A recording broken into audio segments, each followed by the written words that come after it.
Hi, this is Maggie from Design Code Debug Repeat. Welcome to the channel. This video and the others in the Chapter 4 Problem Solving with Python playlist are an introduction to the concepts you will need to write programs with looping or repetition. This video accompanies Problem Solving with Python Chapter 4, but it's okay if you don't have the book. The videos stand alone as instruction on these topics. In the last video in this series, we talked about using a while loop to validate input. In this video, we're going to talk about a way to write loops when we know in advance how many times they're going to execute, called a counting loop or for loop. Let's dive in. I have open here in idle a script that you might like to type in so you can follow along with the video. This script consists first of a while loop that executes 5 times. It is controlled by a stepper variable called I, which is initialized to 0 and incremented by 1 within the loop. The loop entry condition is I less than 5. Inside the loop, besides the updater, there is a print statement, which prints I'm in the loop. Second, there is an input statement which asks the user how high should I count, with the input value converted to an integer and assigned to the variable numLoops. We then initialize I to 0 and have a loop entry condition of I less than numLoops. Inside the loop, we print I and increment I. We don't know what value the user will enter for numLoops, but if it's greater than 0, our loop will execute that many times, printing the numbers from 0 up to but not including the value given by the user. Finally, there's an input validation loop from our last video. This block of code contains a patient age, which must be an integer between 1 and 130, and is followed by an input validation loop that is entered if the user has given us a value less than 1 or greater than 130. The input validation loop prints an error message and obtains the patient age again from the user. We don't know how many times this loop will execute. It will never execute if the user gives us a valid age at the first prompt. Or it could execute infinitely if the user never gives a valid age. It will stop executing once the user gives a valid age. If you've typed this in, you might pause the video and run it to confirm that the first loop executes 5 times. The second loop will execute as many times as numLoops, which is a value you will enter at a prompt, and the final loop will execute until the user gives a valid value for age. Most programming languages have another looping construct called a counting loop or for loop that you can use in place of a while loop when you know in advance, before the loop header, how many times the loop is going to execute. In our example, we know in advance how many times our first 2 loops are going to execute, so we can convert those to for loops. We do not know in advance how many times the final loop will execute, so that cannot be converted to a for loop, or shouldn't be. Let's look at how a for loop is structured in Python. Our first loop is written to be easily converted to a for loop. The loop control variable I is initialized to 0 and incremented by 1 each time through the loop. The test is I less than 5. To write this as a for loop, therefore, we can simply write for I in range, open paren, 5, close paren, colon, and then indented under that, we put the loop body. The variable I is the loop control variable, and the range function takes care of initializing, testing, and updating. It's all in one line at the header of the loop. This makes the for loop both shorter and easier to read because we don't have to look for the initializer or initializers before the loop, and we don't have to look for the updater or updaters within the loop. We can immediately see, looking at the loop header, exactly how many times the loop executes, and we know what values I will take on during loop execution, 0, 1, 2, 3, and 4, just as with the equivalent while loop. So to have a loop execute n times, write for I in range n, or you can call your loop control variable whatever you want, but I is a standard name for this variable. Python has its own idiosyncrasies here, but we're going to use I because that's standard across many programming languages. We use I, j, and k for integer variables. I sometimes see x in examples on the internet, but x is not a good choice for this variable because it implies both that it is a real number and that it is a coordinate, and the loop control variable in this example is neither. When we write for I in range n, our variable I will take on the values 0 through n minus 1. In this example, we're not using that variable at all. It exists to drive the loop 5 times, so it doesn't matter what values it takes on. After we convert the next loop, I'll talk about how you can control the values that I takes on to be exactly what you need.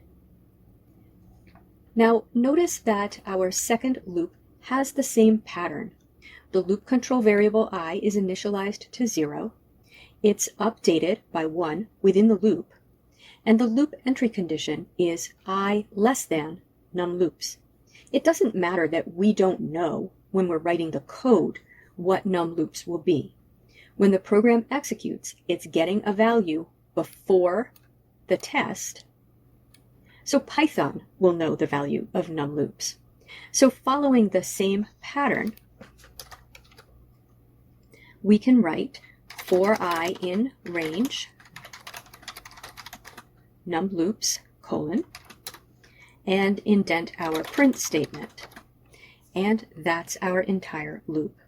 Let's run this program and verify that the first 2 loops execute 5 times each, and the second 2 loops execute num loops times each. I'll enter 3 for num loops.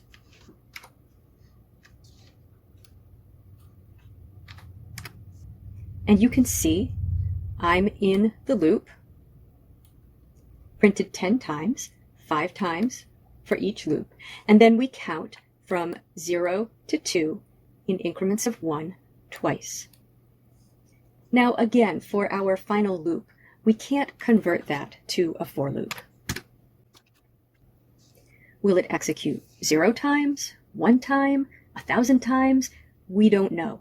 If the number of executions isn't known by the time execution reaches the loop header, we can't convert our loop to a for loop. While loops are very powerful. They execute while a condition is true. For loops execute a fixed number of times. We can use a loop control variable in a stepper role to write a while loop to execute a fixed number of times, as we did for our first 2 examples. But we can't write a for loop to execute until a condition is false. You might see somebody write some really convoluted code to prove it can be done, but it shouldn't be done because it won't be a proper for loop. It will usually involve modifying the loop control variable within the loop, which means there was no point in writing the loop as a for loop to begin with. In a for loop, you should not be modifying the loop control variable in the loop. The for loop header will do that work, and the for loop header will communicate exactly how many times the loop is executing. Do not modify the loop control variable within the loop, or you'll change the number of times the loop is executing and lose the communication value of the for loop. Okay, so those are very simple for loops that execute a fixed number of times. But suppose you want your loop control variable to take on a specific set of values that follows a pattern, but isn't starting at 0, up to but not including the value in parentheses after range, and incrementing by 1. You can easily do this. The trick is understanding the range function. If you want a loop to simply execute some number of times, put that value in parentheses after range. Write for I in range the number of times you want the loop to execute, and you're done. But if you want the loop control variable to take on specific values, you can use more parameters to that range function. So let's dig into the range function. I'm going to switch over to the console, and let's look at how the range function works. We can't see the values that are generated by a range directly. If I type range 5 and press enter, Python responds with range 05. Not super helpful. But if I type list, open paren, range, open paren, 5, close paren, and press enter, I see the values 0 through 4 within square brackets separated by commas. Those values are the values that are generated by the range. If you write for I in range 5, then inside your loop, the first time it executes, I will be 0. The second time it will be 1. The third time 2. The fourth time 3. And the fifth time 4. You can see by looking at the range exactly how many times the loop will execute and exactly the values that the loop control variable will hold each time through the loop. Now I'm going to type range, open paren, and look at the tip that comes up. The first line says range and in parentheses stop. That's how we've used it so far. That's the value that the range will stop before. The second line says range, open paren, start, comma, stop, and then in square brackets, comma, step. That means we can enter 2 or 3 values inside the parentheses. If we enter 2, it will be start and stop. If we enter 3, it will be start, stop, and step in that order. The square brackets in the tip are showing us that step is optional. It's not syntax you put inside the parentheses when you call the range function. It's a language for specifying how the Python language works.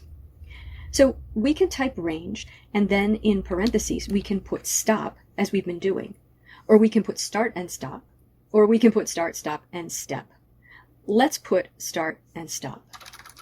So I'll put list, open paren, so we can see the range values that are generated, and then range, open paren, and let's put in 1, 10, close paren. And we get the values 1 through 9 in increments of 1. 1 was our start, so the range started at 1. The range will be generated up to, but not including, our stop. So if we actually want the numbers 1 through 10, we have to write 1, 11. I'm going to type Alt-P, which will give me my previous command, and then I'll change the 10 to an 11. And press enter, and we get the values 1 through 10. Now let's add step. That's going to be how much we increment by each time. So I'll Alt-P and add comma 2 after the 11 and press enter, and we get 13579. The way this works is there are defaults. If we enter only stop, then Python uses a default start of 0 and a default step of 1. If we enter start and stop, then Python uses the default step of 1. And if we enter start, stop, and step, then there are no defaults, and Python uses the values we give it. In a for loop, we can use any range we like. If we want to sum the even numbers from 2 to 10, for example, we can write total equals 0, for I in range 2, 11, 2, colon, and then total plus equals I. If we evaluate total, we get 30. We can easily confirm that's the correct result by adding the even values from 2 to 10. We can, of course, also simply print the value of I in the loop to confirm that it's taking on the values we expect. Now, if you want to count backward, you can use a negative step. Your start will be the number you're counting backward from, and your stop will be one number below the value you're counting back to. So, for example, if we want to count down from 10 to 1, we'll write list range 10, 0, -1. I'm going to end this video here, and I urge you to practice with this. Practice with generating different ranges so you understand how to get the pattern you want from the range function. And practice converting while loops that execute a predetermined number of times to for loops. I've included an auto-graded exercise in the description of this video, so you can practice with the video code. Once you've mastered the concepts here, you're ready to move on.